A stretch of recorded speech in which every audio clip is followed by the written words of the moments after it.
আসসালামু আলাইকুম সুপ্রিয় শিক্ষার্থী ভাই বোনেরা, আমাদের ন্যারেশন একটা ভীতিকর ব্যাপার। স্টুডেন্টরা যে ন্যারেশনটা তারা মিলাইতে পারে না, কিভাবে ন্যারেশনটা করতে হয়। তো আমাদের যে বাক্যটা দেওয়া থাকে সেটা হলো ডাইরেক্ট, আমাদেরকে এটাকে ইনডাইরেক্ট করতে হয়। তো আমরা কিছু টেকনিক ফলো করলে এটা সহজে অ্যান্সার করতে পারবো। টেন্স লাগবে না, ন্যারেশন করতে টেকনিক ফলো করতে পারলেই হবে। এরকম যে যেমন বাক্যটা পড়ি, he said to me I can go now, আমি এখন যেতে পারি। তো আমরা জানি বাইরের অংশ কোনো চেঞ্জ হয় না, হি সেড টু মি, আর ইনভার্টেড কমা উঠে গিয়ে কি হয়, দ্যাট। তারপরে দেখেন এখানে আই আছে, তারপর একটা ভার্ব আছে, আর একটা সময়গত ব্যাপার আছে নাও। এই তিনটা জিনিস যদি থাকে, সবসময় তিনটা থাকবে এরকমটা না, তবে দুইটা থাকবে। সাবজেক্ট এবং ভার্ব ছাড়া তোর কথা হবে না, সাবজেক্ট ভার্ব থাকবে। 3 নম্বর জিনিসটা যেমন নাও, টুডে, হেয়ার, এই সকল শব্দ যদি থাকে তাহলে চেঞ্জ করবো, আর না হলে দুইটাই চেঞ্জ করবো। তাহলে আমাদের তিনটা জিনিসে ফোকাস করতে হবে। যেমন আই, এই আই নিশ্চয়ই এই দুইজনের মধ্যে যে কোনো একজন। তো এটা আমি কিভাবে বুঝবো? এখানে হয়তো ফার্স্ট পার্সন থাকবে, না সেকেন্ড পার্সন থাকবে, না থার্ড পার্সন থাকবে। তা আমরা যদি এখানে ফার্স্ট পার্সন থাকে তাহলে সাবজেক্টের দিকে ফোকাস দিব, ফার্স্ট পার্সন দিবে সাবজেক্টের দিকে ফোকাস। আর যদি সেকেন্ড পার্সন থাকে তাহলে দিবে অবজেক্টে ফোকাস। এখানে যদি সেকেন্ড পার্সন থাকতো তাহলে দিত কারে ফোকাস? অবজেক্টকে ফোকাস দিত। তো এখানে যেহেতু ফার্স্ট পার্সন আছে, আর যদি থার্ড পার্সন থাকে তাহলে কাউকে ফোকাস দেওয়ার দরকার নাই। তো এখানে ফার্স্ট পার্সন, এই আই হি অনুসারে কি হয়ে গেছে? হি। আর ক্যান থাকলে কি হয়? কুড। ক্যানের পরে তো প্রেজেন্ট ফর্ম, কুডের পরেও প্রেজেন্ট ফর্ম, আর নাও থাকলে দেন। এই যে আইকে বানাইলাম হি, ক্যানকে বানাইলাম কুড, নাওকে বানাইলাম দেন। এই তিনটা জিনিস চেঞ্জ করছি, আমাদের ন্যারেশন হয়ে গেছে।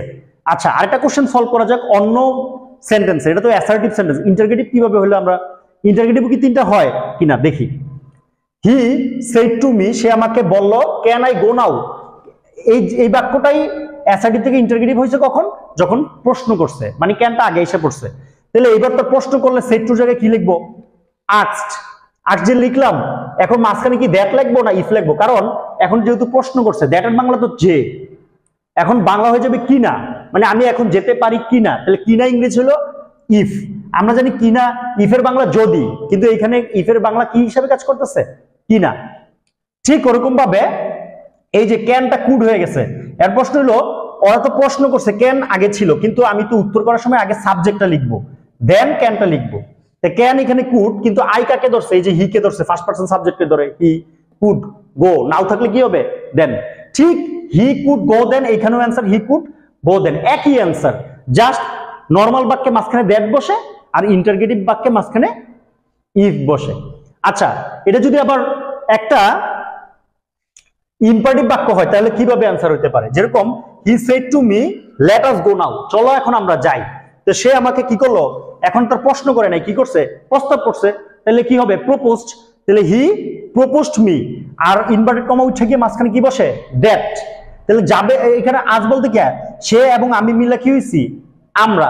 আর ইম্পারেটিভ বাক্যে লেট থাকলে একটা এক্সট্রা শুড আনতে হয়।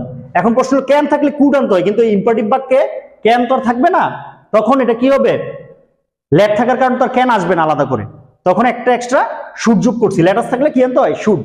গো এর গো, আর নাও থাকলে দেন। এই যে তিনটা জিনিস আমরা পরিবর্তন করলাম।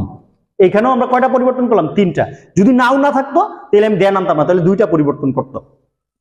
নেক্সট কোশ্চেন দেখি, একটা এক্সক্লেমেটরি বাক্য কি এরকম হয় কিনা। He said to me how honest he is now, সে এখন কত সৎ। তাহলে সে অবাক হয়েছে, অবাক হলে এক্সক্লেমড উইথ, অবাক ইংলিশ কি? Surprise. He exclaim with surprise, আর ইনভার্ট কমা উঠে গিয়ে কি হইছে? That. He exclaimed with surprise that. How honest তো আমরা জানি ভেরি অনেস্ট হয়ে যাবে, কিন্তু হি ইজ কি হবে? আচ্ছা, একটু আগেই বলছিলাম এখানে যদি ফার্স্ট পারসন থাকে সাবজেক্ট অনুসারে চেঞ্জ হয়, সেকেন্ড পারসন থাকলে অবজেক্ট অনুসারে চেঞ্জ হয়। যেহেতু থার্ড পারসন হি, এটা তো আর চেঞ্জের বিষয় না, ঠিক না? হি থাকবে। আর অ্যামিজার থাকলে, যেমন ক্যান থাকলে কুড হয়, অ্যামিজার থাকলে কি হয়ে যায়? Was were. হি ওয়াজ, তারপর হাউ অনেস্ট কি হয়ে গেছে? ভেরি অনেস্ট, আর নাও এর জায়গায় দেন। তাই প্রত্যেকটা বাক্যে আমাদের তিনটা জিনিস ফোকাস করে কাজটা করতে হয়েছে। এখানে টেন্স চিনারাই খুব জরুরি এরকমটা না। এই ছিল আজকের আলোচনা। সবার জন্য শুভকামনা। Thanks for watching.